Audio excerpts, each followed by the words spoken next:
Thank you, Mr. Speaker. I rise to move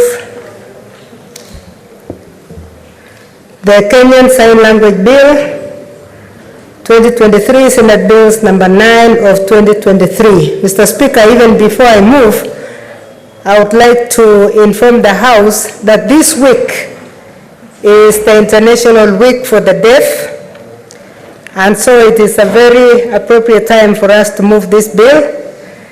I want to send a warm message of congratulations to our Kenyans who are of this group that are deaf. And more than that, I want to remember in a special way the sign language technical teams, both in the media, who talk to Kenyans on behalf of, who talk to Kenyans who cannot communicate verbally. I want to also congratulate those who have chosen to be teachers, special teachers for the deaf children. Mr. Speaker, only recently we went as a committee of education to special education schools, and we went to the school for the deaf in Uasin Gishu County. And Mr. Speaker, in this week, I know they are celebrating this week all over the country, but I want to send greetings to these people because the teachers who have chosen to be special education teachers are very special people in this country. They have the patience, they have the courage, and they have the intelligence to communicate what most of us cannot communicate. So with those remarks, Mr. Speaker, I now beg to move the bill. Mr. Speaker, the Kenyan Sign Language Bill 2023 aims to create a comprehensive legal framework for the use of sign language to ensure that deaf learners are given the same opportunities as all other learners in the education system to be fully effective and productive members of society. This is extremely important because of the right of the child, right to education, which is a basic right in the Constitution. Mr. Speaker, before setting out the specific provisions of the bill, it befits us to understand the motivation behind the legislative proposal. The linguistic landscape can be challenging for the population who may be deaf or hard of hearing, as traditional spoken languages may not be accessible to them, thus creating barriers to education, employment, and participation in public life. Mr. Speaker, in other jurisdictions such as Australia, it is now increasingly recognized that signing deaf people constitute a group like any other non-English speaking language group. This shows that meaningful legal recognition of national sign language leads to better enjoyment of human rights. Mr. Speaker, it's also worth noting that in our own constitution, we have 3 languages. We have English recognized, we have Kiswahili recognized, and the sign language recognized. The Kenyan Sign Language Bill, Mr. Speaker, carries significant consequences for the inclusion and accessibility of deaf individuals in the Kenyan society. It seeks to dismantle barriers that have hindered the full participation of the deaf community in various spheres of life, including judicial proceedings, education, and employment. So in a way, this is a group that are felt discriminated against, although there are provisions in the Constitution that gives them the right. Mr. Speaker, the bill therefore draws its strength from the Constitution, particularly Article 10(2), which designates human dignity, equity, social justice, inclusivity, equality, human rights, non-discrimination, and the protection of the marginalized as national values and principles of governance.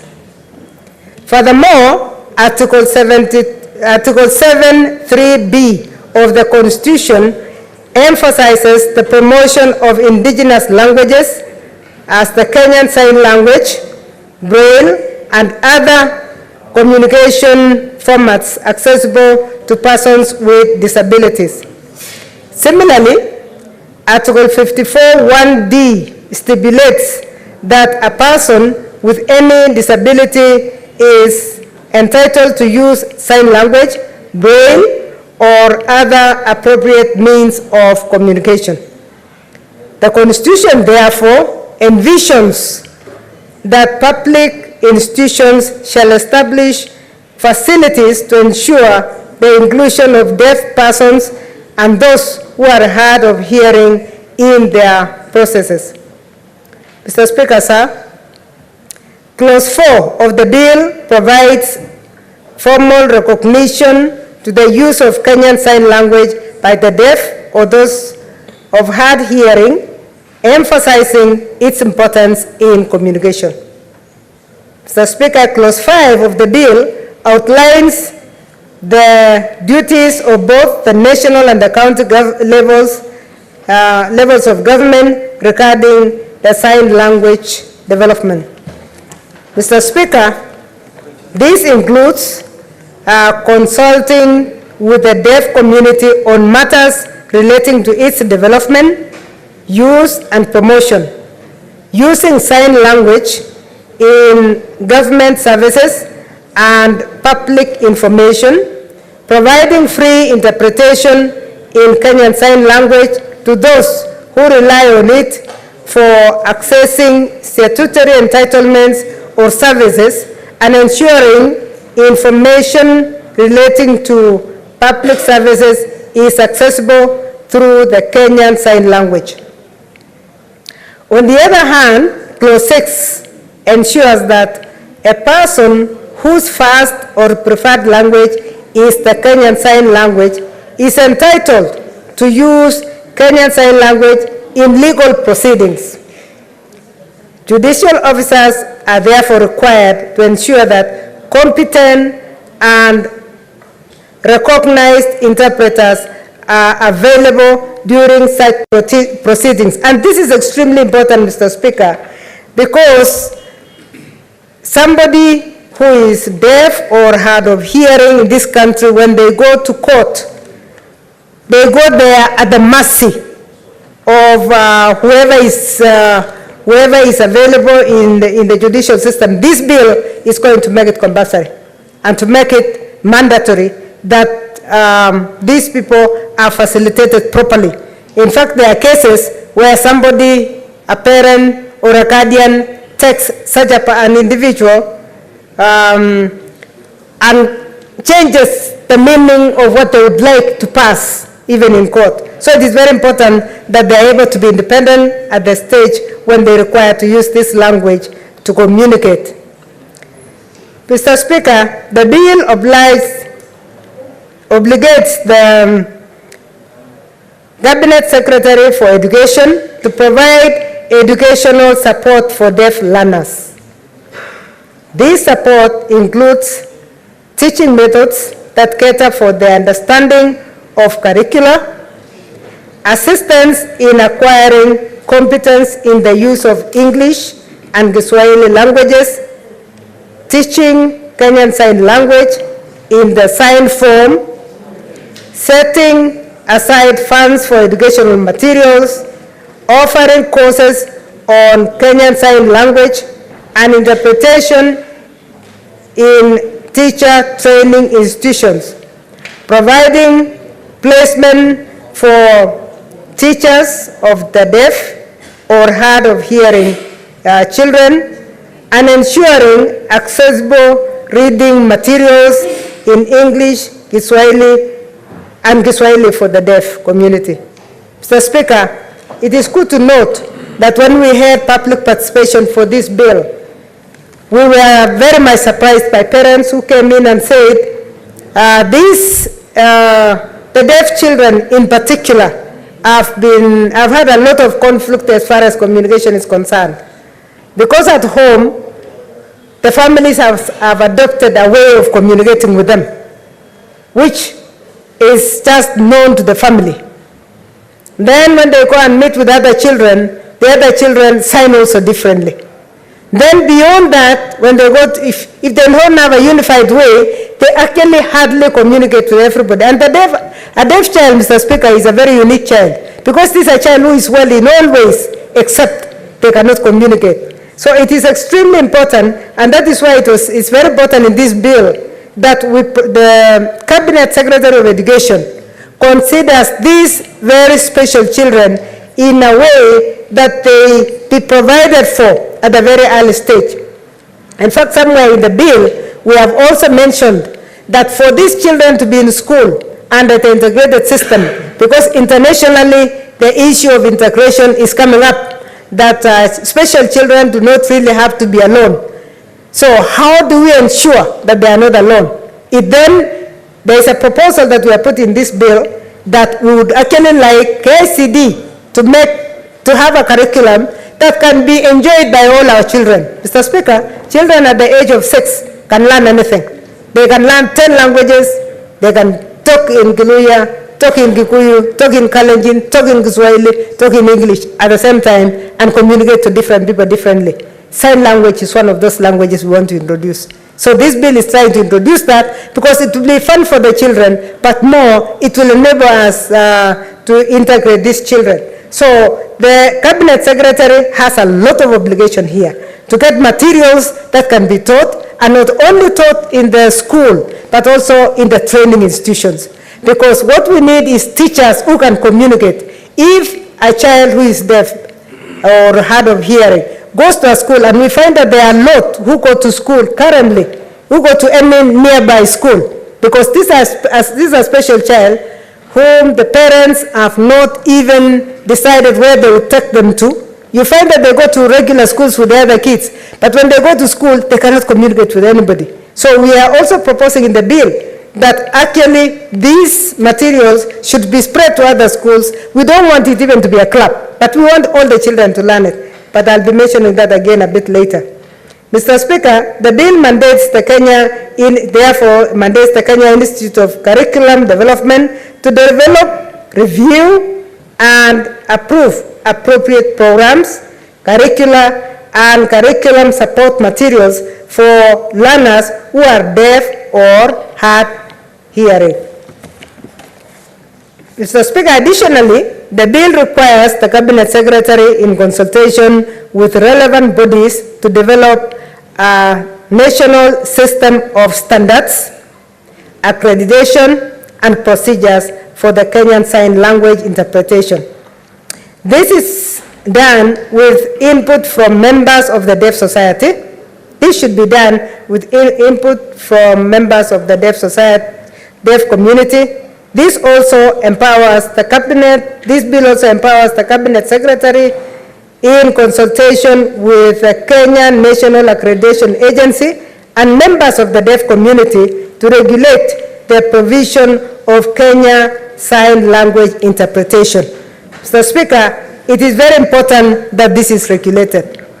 We have seen a mushrooming of people who are saying we are qualified interpreters, and since those of us who don't know whether the interpretation is correct or not, we just assume you hire somebody when you have a workshop, because currently we are saying in workshops and meetings and conferences, you should have interpreters. We have been hiring interpreters without necessarily knowing whether the signing that they are doing is of the right quality or the right standard. So it is very important that that is also regulated. So this includes establishing procedures and criteria for the registration of interpreters and maintaining a register of the Kenyan Sign Language interpreters. This is very important, Mr. Speaker, so that whenever we have conferences, whether it is this Senate or KEWOSA or any other group, and we need an interpreter, we just go to we just check the website of the Kenya Sign Language interpreters and pick whoever you want from there. That way, we'll have standardized and we will know who can do the work. Mr. Speaker, ideally, the bill also stipulates that individuals wishing to provide Kenya Sign Language interpretation services must apply for registration with the Ministry of Education. This is very important. Just the way we say you must register as a teacher with a TSC, we need a body within the Ministry of Education that registers interpreters so that we don't have everybody or any Tom, Dick and Harry coming in to say I am an interpreter. There is a there should be a designated officer, therefore, from the Ministry of Education appointed as the registrar of Kenya Sign Language interpreters, responsible for maintaining the register of the registered interpreters in an accessible manner, so that anybody who requires the services of interpreters can also access them easily. Mr. Speaker, the bill permits individuals to inspect the register upon payment of a prescribed fee, ensuring transparency and accountability. This also emphasizes the importance of, the bill also emphasizes the importance of a code of conduct for sign language interpreters and the promotion of basic Kenyan language among government employees at the national and county level. This promotion, as I had mentioned earlier, means we all need to start learning how to utilize the language. The Speaker, a parent came to us during the public hearing of this bill, and we were surprised that when she discovered her child was deaf, she actually decided to train the whole family. And they had a private person coming in to talk to them, to sign, so that they were able to communicate with this child. This, I think, as we are saying, every child has a right to education in the form in which they can enjoy the education. It is very important to note that it goes beyond that child. It touches everybody else around that child. And so, Kenya Sign Language should just be one of our third languages, and we should learn how to use it so that we can communicate with these very special Kenyans. Mr. Speaker, sir, the Kenyan Sign Language Bill emphasizes inclusivity, equality, and the protection of the rights of a minority population called the deaf in this country. In a diverse society like Kenya, where numerous languages are spoken, it is essential to ensure that no one is left behind due to communication barriers. The bill mandates the provision of the sign language interpreters in various public services, making information and services more accessible to this group. Access to sign language can improve social inclusion and participation in various aspects of society, such as community events, public meetings, and cultural activities. Hence, the need to make this language as prominent as the other languages. Mr. Speaker, by mandating the use of Kenya Sign Language in judicial proceedings, as I said earlier, the bill ensures that deaf individuals have equal access to justice. Sign language legislation can help protect the rights of the deaf community and ensure that they are not discriminated against. This is a fundamental right that should not be denied based on one's hearing ability. And especially as we continue to emphasize in this bill, the use of sign language in the judicial proceedings.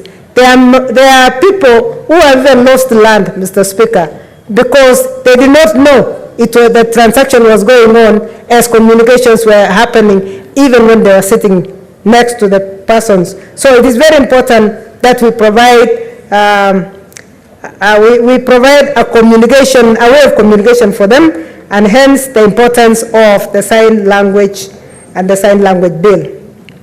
Honorable Speaker, this bill places a strong emphasis on education support for the deaf learners. The bill can have provisions related to education, ensuring that deaf students have access to quality education that includes sign language as a medium of instruction. This can empower deaf individuals with the skills and knowledge they need for personal and professional development.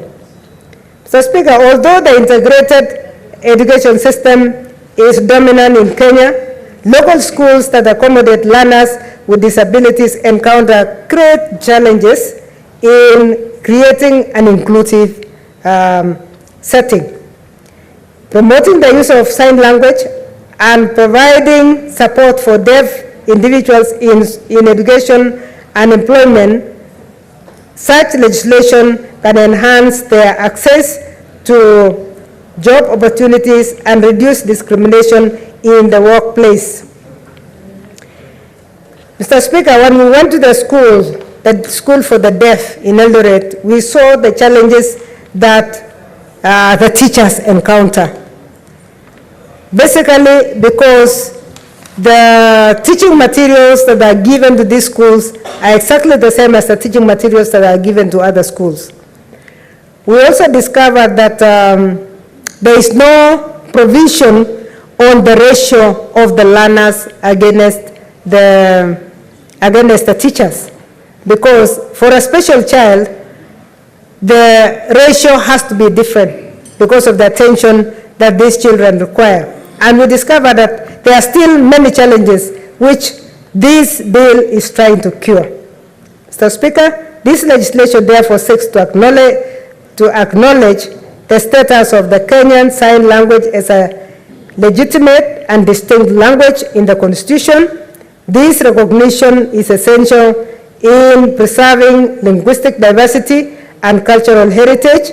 Nonetheless, the use of sign language as a teaching instrument is not fully integrated in the Kenyan education system, with over half the schools not having sign language curriculum. And this challenge, Mr. Speaker, is even touching on the institutions, the training institutions of our teachers. Mr. Speaker, because of the fact that teachers encounter special children as teachers in particular, because you never know when a deaf child is brought, you never know when a child with epilepsy is brought to your class, you never know those. It is very important that as we talk of the curriculum for learners, we also talk of the curriculum of the training institutions, so that every teacher can handle this kind of children. Deaf children are very easy to handle because they can see, they understand everything around the environment by seeing, but they need to communicate. So we're also proposing that in the teacher training institutions, a course on sign language should be undertaken. That's the way we say your second language is Kiswahili, take a third language called sign language as a teacher, so that every teacher can communicate. That way also in society, we will have a critical number of people in society that can actually communicate on our behalf if there is a challenge like that, and we should be able to, and they should be able to help. So apart from the teachers that we have in special schools, Mr. Speaker, I mean special training, the KISE, Kenya Institution of Special Schools, Special Education, we also need in the normal ordinary training TTCs, the teacher training colleges, to include an area, a course that will enable every teacher to be able to communicate. That will not be too much for the teacher. It's a skill that they can learn within the same period when they're learning other things, and it will be very useful. Mr. Speaker, as I conclude, this country has signed and ratified international agreements and conventions that promote the rights and inclusion of people with disabilities. Enacting sign language legislation can demonstrate a commitment to meeting these international obligations. It also includes provisions for raising awareness about the importance of sign language and deaf culture among the general public and relevant institutions. Mr. Speaker, I wish to sincerely thank the members of the Committee of Education and my co-sponsor, Senator Crystal, who will be contributing later when she comes, for their insightful contributions during the consideration of the bill, and the stakeholders at large, because we had a very vibrant public participation.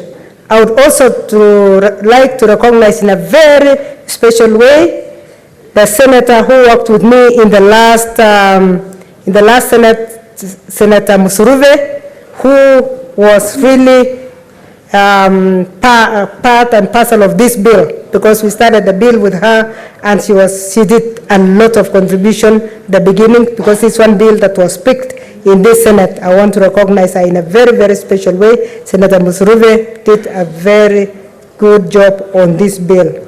Mr. Speaker, I thank you, and I would like to request Senator Halwale to second.